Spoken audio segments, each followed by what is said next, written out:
घर की सफाई करने में 3-4 बार झाड़ू लगा लेते हो, घर की सफाई हो जाती है, पर मन की सफाई करने के लिए क्या करते हो? कभी सोचा है?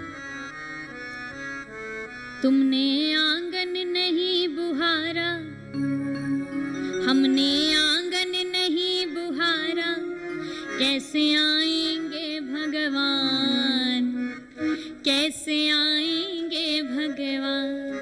चंचल मन को नहीं संभाला, चंचल मन को नहीं संभाला, कैसे आएंगे भगवान, कैसे आएंगे मेरे राम।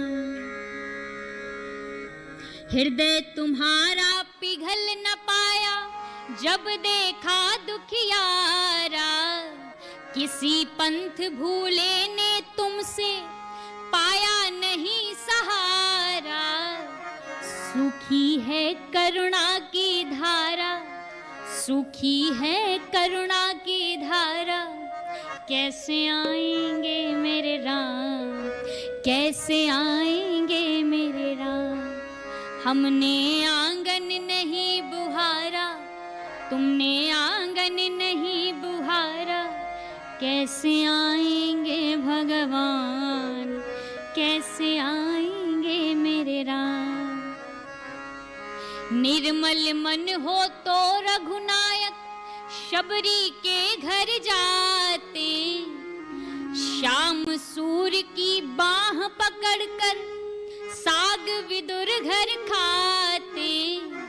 इस पर हमने नहीं विचारा, इस पर तुमने नहीं विचारा, तो कैसे आएंगे मेरे राम, कैसे आएंगे भगवान।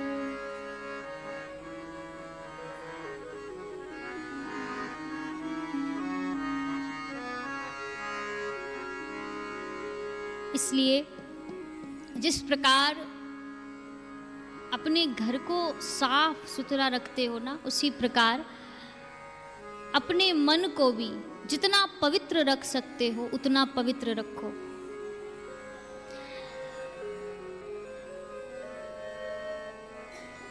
तन मन दोनों पवित्र होने चाहिए।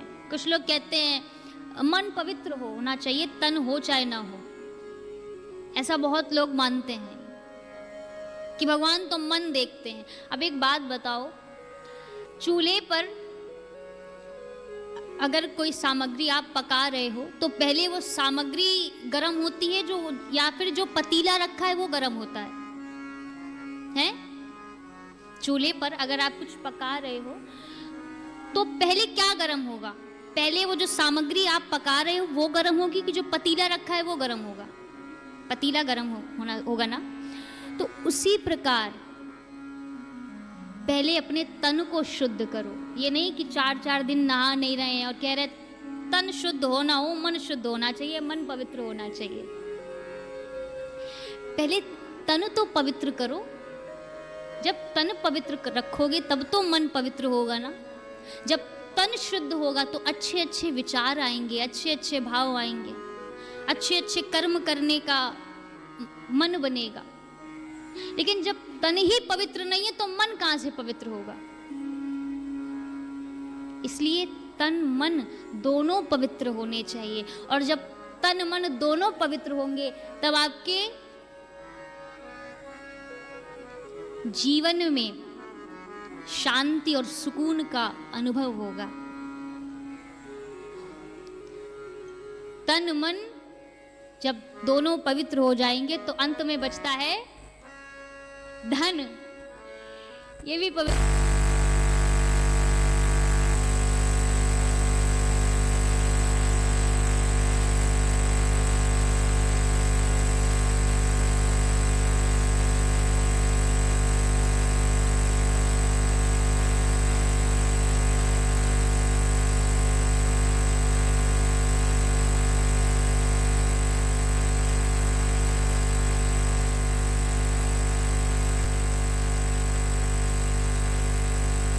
है वो कहना पड़ता है, माया रचनी पड़ती है, गढ़ना पड़ता है। लेकिन जो सत्य है वो सत्य है। उसको समझाने की आवश्यकता नहीं है, उसको कहने की आवश्यकता नहीं है, उसको बताने की आवश्यकता नहीं है। वो सत्य है। सत्य कभी नहीं बदलता। हम बदलते हैं, परिवार बदलता है, युग बदलते हैं, लेकिन जो सत्य है वो कभी नहीं बदलता। जैसे राम सत्य है, राम ही सच्चिदानंद दिनेशा, राम कभी नहीं बदलते। कृष्ण सत्य हैं, सच्चिदानंद रूपाय। शिव सत्य हैं, सत्यम शिवम सुंदरम। ये कभी बदलते नहीं हैं। जब हम थे ये तब भी थे, जब हम नहीं थे ये तब भी थे, और आगे हम नहीं रहेंगे ये तब भी रहेंगे। ये सत्य हैं। तो सत्य कभी नहीं बदलता, सत्य हमेशा एक सा रहता है। और कुछ लोग कहते हैं सत्य जो है वो कड़वा होता है। कितने लोग ऐसा मानते हैं कि सत्य कड़वा होता है? पर सत्य कड़वा नहीं होता है। बताएं सत्य कौन सा कड़वा होता है? जानते हैं? जिस सत्य में अपना स्वार्थ छुपा होता है ना, वो सत्य कड़वा होता है। सत्य कड़वा नहीं होता। जैसे किसी व्यक्ति ने अपने मुख में तंबाकू भर रखी है और वो चाय पी रहा है और वो कह रहा है ये चाय मीठी नहीं है। आपने कहा अच्छा लाओ हमें पिलाओ, हम भी देखे चाय मीठी है कि नहीं। अब आपने वो चाय पी तो आपको मीठी लग रही है, उससे कहो नहीं चाय तो मीठी है, पर वो कह रहा चाय मीठी नहीं है। वो चाय आपको मीठी लग रही पर उसको मीठी नहीं लग रही, क्योंकि उसने मुख में तंबाकू भर रखी है, तो चाय मीठी कहां से लगेगी। उसी प्रकार सत्य कड़वा वो होता है जिसमें अपना स्वार्थ छुपा होता है, वरना सत्य कभी कड़वा नहीं होता है। सत्य बोलो, सत्यम ब्रूयात प्रियम ब्रूयात। सत्य बोलो, सत्य भी ऐसा बोलो जो सबको अच्छा लगे, मीठा लगे, सुनने में अच्छा लगे। ऐसा नहीं कि आपके सत्य से सामने वाले के प्राण ही निकल जाए। ऐसा सत्य बोलने से भी कोई लाभ नहीं है। कलयुग में धर्म जो है, धर्म का एक चरण है, वो है सत्य।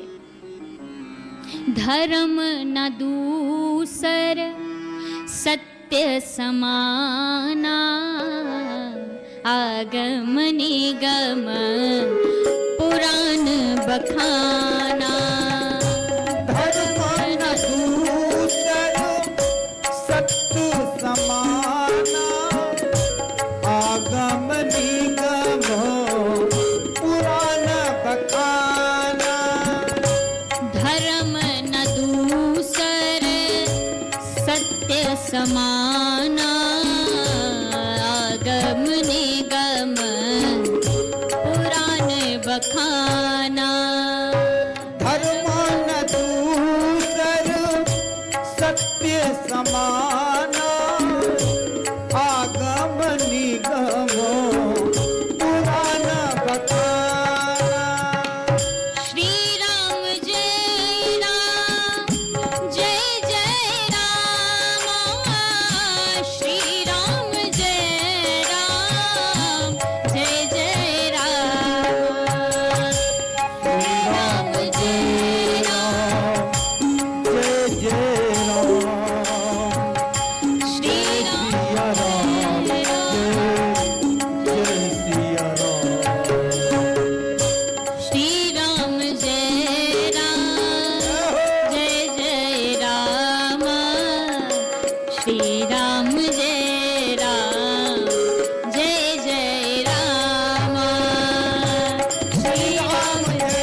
धर्म न दूसर सत्य समाना। इसलिए जितना हो सके सत्य बोलने का प्रयास करें, क्योंकि अगर आप सत्य बोल रहे हैं इसका मतलब आप धर्म का कार्य कर रहे हैं। तो भगवान शिव हैं सत्य, और दूसरा भगवान शिव हैं शून्य। कैसे? जब इस सृष्टि में कुछ नहीं रहता है, सब खत्म हो जाता है, उस समय क्या रहता है? शून्य।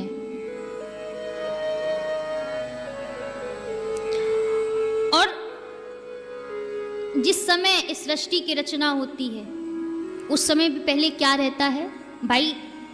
शुरुआत से ही तो चीजें प्रारंभ होंगी ना, तो उस समय क्या रहता है? शून्य। इसलिए भगवान शिव क्या हैं? शून्य हैं।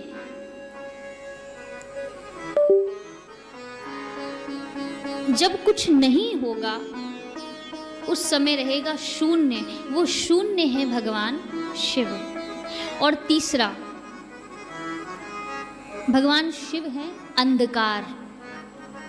कैसे? अंधकार कैसे? माचिस की तीली से लेकर सूर्य की किरणें, ये सब कुछ एक दिन समाप्त हो जाएगा, सब कुछ समाप्त हो जाएगा। उस समय क्या रह जाएगा? अंधकार। इसलिए भगवान शिव क्या हैं? अंधकार।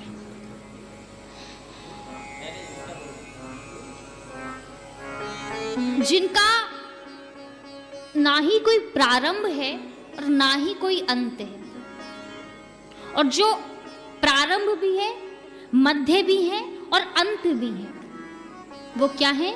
भगवान शिव और उनकी शक्ति। हर चीज शुरू होती है तो उसका अंत भी होता है, पर बहुत कम ऐसी चीज होती हैं जो शुरू तो होती हैं पर उनका अंत नहीं होता, और वो है भगवान शिव। और भगवान शिव का डमरू, जैसे आप डमरू को जब खड़ा करके रखेंगे तो ऊपर की ओर वो फैला हुआ होता है, फिर धीरे धीरे आकर के वो कम होता जाता है, लेकिन अभी वो खत्म नहीं हुआ है, ये उसका अंत नहीं है, वो नीचे आकर के फिर फैलता है। इसका कोई अंत है? ऊपर फैला है, बीच में कम है और फिर नीचे फिर फैल गया है। तो शुरू होकर के फिर खत्म होना, शुरू होकर के फिर खत्म होना, और खत्म होकर के फिर शुरू होना, ये लगातार निरंतर जो प्रक्रिया है, यही है भगवान शिव के हाथ का वो डमरू। एक बार इधर बजता है, एक बार इधर बजता है, एक बार इधर बजता है, एक बार इधर, यानी इस सृष्टि का कोई अंत नहीं है, ये खत्म होती है फिर शुरू होती है, खत्म होती है फिर शुरू होती है। दूसरा, भगवान शिव के गले में है कौन? सर्प। और भगवान शिव के गले में जो सर्प है उसका नाम है वासुकी। क्या नाम है? वासुकी। और वासुकी के भाई का नाम है शेषनाग। शेषनाग कौन है? जिन पर विष्णु भगवान विराजमान हैं, दोनों भाई हैं। एक जो भगवान शिव के गले में विराजमान होकर के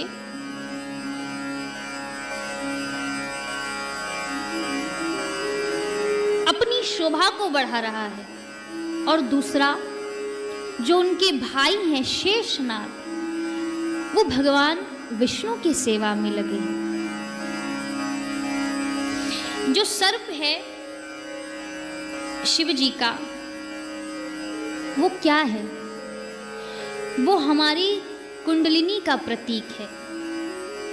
जो सुप्त अवस्था में हमारे भीतर विराजमान है। जो हमारी कुंडलिनी है वो सर्प जैसी ही बनी है भीतर से। तो भगवान शिव का जो सर्प है वो कुंडलिनी का प्रतीक है। और दूसरा, भगवान शिव के गले का सर्प काल का प्रतीक है। काल व्याल महात्रास, काल का प्रतीक है भगवान शिव के गले का सर्प।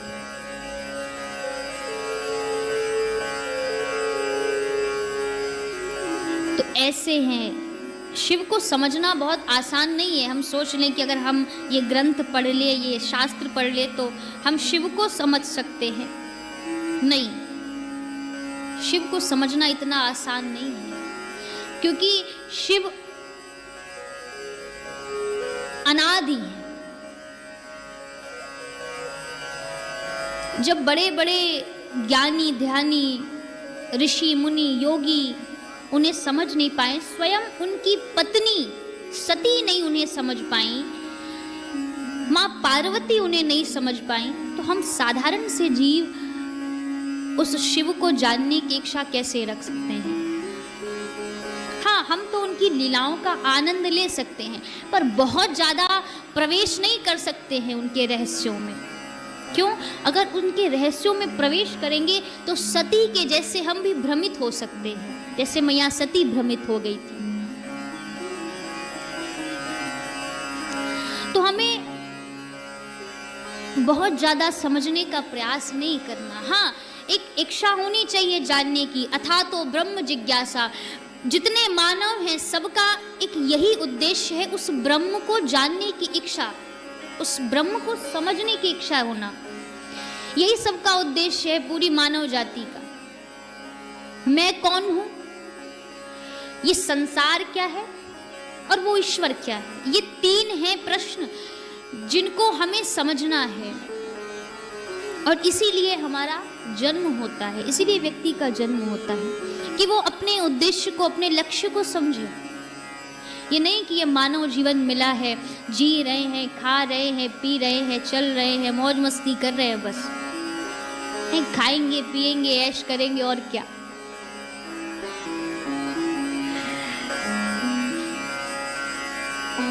तो ये नहीं, ये मानव जीवन का ये धर्म नहीं है। ये तो पशु भी कर रहे हैं, खा रहे हैं, पी रहे हैं, ऐश कर रहे हैं। अब मानव जीवन हमें मिला है तो कुछ तो इसका कारण होगा। जिस मानव जीवन को पाने के लिए बड़े बड़े देवता तरसते हैं, वो ईश्वर ने हमें प्रदान किया है, तो कुछ तो कारण होगा, ऐसे ही नहीं। उस कारण को समझना है कि वो क्या कारण है जिस कारण ये मानव शरीर हमें प्राप्त हुआ है। वरना आप सोचो ना, 84 लाख योनियों में भटकने के बाद तब हमें ये मानव जीवन प्राप्त होता है। 84 लाख योनियों में, और उन योनियों में क्या क्या पीड़ा होती होगी ये तो हम सोच भी नहीं सकते। क्योंकि जब मानव शरीर में रहकर के इतनी पीड़ा, इतने कष्ट झेलने पड़ते हैं, तो जो अन्य योनियां हैं उन योनियों में कितनी पीड़ा होती होगी।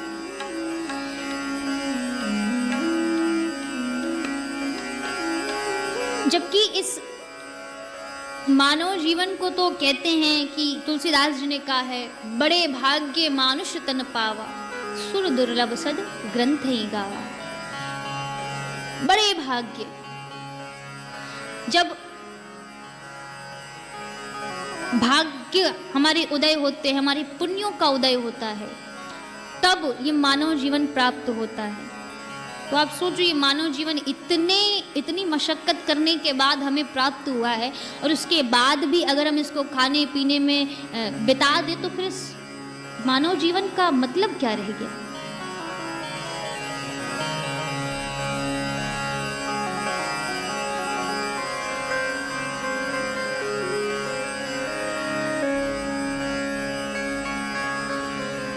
कुछ ऐसा किया जाए कि हमारे जाने के बाद भी लोग हमें याद करके रोएं, इसलिए नहीं कि हम उनके पारिवारिक हैं, हम उनके सगे संबंधी हैं, नहीं, इसलिए रोएं कि यार वो व्यक्ति बहुत अच्छा था। हमारे कर्मों को याद करके रोएं। शिव महापुराण की कथा हमें यही सिखाती है कि जीवन में कुछ ऐसा करना चाहिए कि हमारे जाने के बाद भी हमारा नाम, हमारा यश, हमारी कीर्ति बनी रहे। क्योंकि कुछ होते हैं तो जिनके जाने के बाद लोग बड़े खुश होते, भला हुआ जो चला गया, है कि नहीं? और कुछ होते हैं जिनके जाने के बाद व्यक्ति रोता है। तो अब आपको कौन सी लाइन में आना है ये आप स्वयं डिसाइड करिए। कि जाने के बाद भी लोग आपको गालियां दे कि भला हुआ चला गया, कि जाने के बाद लोग आपको याद करके रोएं, इसलिए नहीं कि वो आपके सगे संबंधी हैं, बस इसलिए कि आप व्यक्ति बहुत अच्छे थे, आपका व्यक्तित्व बहुत अच्छा था, इसलिए।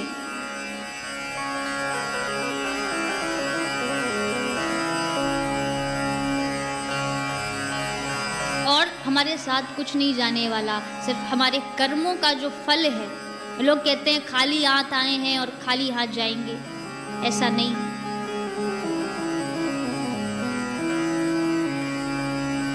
हम अपने कर्मों के फल को साथ लेकर के आते हैं और कर्मों के फल को साथ लेकर के जाते हैं। और ये कर्मों के फल हमें भोगने ही पड़ते हैं, चाहे हम इस जन्म में भोगें, चाहे हम आगे आने वाले जन्म में भोगें, कर्मों का फल हमें भोगना पड़ता है। इसलिए कर्म अच्छे करो।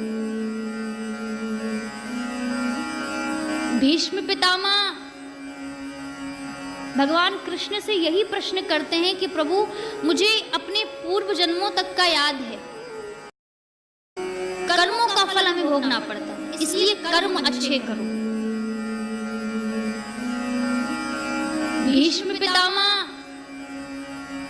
भगवान कृष्ण से यही प्रश्न करते हैं कि प्रभु मुझे अपने पूर्व जन्मों तक का याद है, कर्मों का फल हमें भोगना पड़ता है, इसलिए कर्म अच्छे करो। भीष्म पितामह भगवान कृष्ण से यही प्रश्न करते हैं कि प्रभु मुझे अपने पूर्व जन्मों तक का याद है,